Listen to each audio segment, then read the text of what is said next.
Rohingyans. Yes, let's not shy away from the uncomfortable truth. They are not just a distant, faceless mass.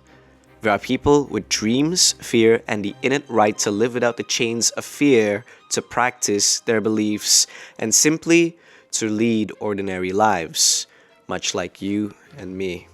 Cast your gaze back to a time when Indonesia stood shoulder to shoulder, pouring their time and energy into the noble endeavor of rescuing the Rohingyan people from the oppressive grip of the Burmese army.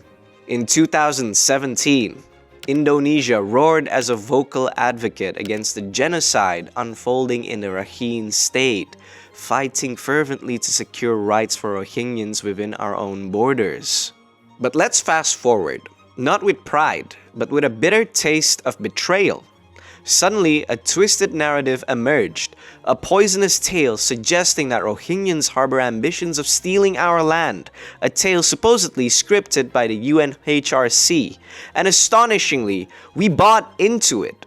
We, the very saviors, lashed out at those we once shielded. This narrative plunged us into a xenophobic frenzy, stripping away the veneer of humanity, rendering us indistinguishable from the oppressors Rohingyans sought refuge from. Pause for a moment and ponder. How can a group of helpless refugees be branded as land thieves? The logic crumbles beneath the weight of its own absurdity. Disgust and shame, two bitter pills to swallow as we witness this nation which once championed the cause of victims now turning a blind eye to the Rohingyans. This discrimination unfolding is inconceivable in a country that prides itself on supporting other victims of genocide, notably the Palestinians. We shout from the rooftops about other countries failing to support Palestine adequately, yet we perpetuate discrimination against Rohingyans. This moral posturing is a hollow spectacle, an act of egotistical self-indulgence. Why can't we extend the same compassion to Rohingyans as we do to Palestinians? What strange alchemy makes Rohingyans less deserving of our humanity than Palestinians? Is it because they reject the food provided by the United Nations or because of litter on our beaches?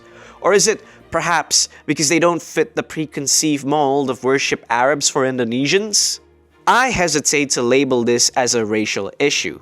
But it's impossible to ignore the glaring shift in our attitude towards victims of genocide. Immigrants will continue to be immigrants, but the onus lies on the government to fortify regulations and enforce immigration policies with unyielding resolve. Blaming refugees for our own laxity is a coward's escape.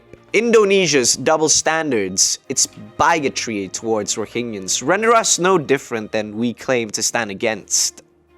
The Pancasila, our proclaimed beacon of fairness and justice, seems to extend its embrace solely to Indonesians and Palestinians, leaving Rohingyans and other victims of genocide out in the cold. How do we reconcile our aspirations to be just when the glaring reality is one of shameful contradictions? As we scroll through social media, the chorus of derogatory comments against Rohingyans by our own compatriots echoes louder than any call for justice. What is the purpose of our continued vocal support for Palestine when we persist in condemning Rohingyans? In this unsettling paradox, we risk becoming no different from the oppressors we condemn, akin to the very Israel we critique. It is time for introspection, a stark confrontation with our own biases, and a commitment to align our actions with the principles we proclaim. Rohingyans are not just a distant plight. They are an undeniable reflection of our collective humanity. It's time to break free from the chains of discrimination, to be the nation we claim to be, and to ensure that the ideals etched within the Pancasila extend beyond our own selective narrative. Subscribe to the Based Indonesian Show. Dijamin halal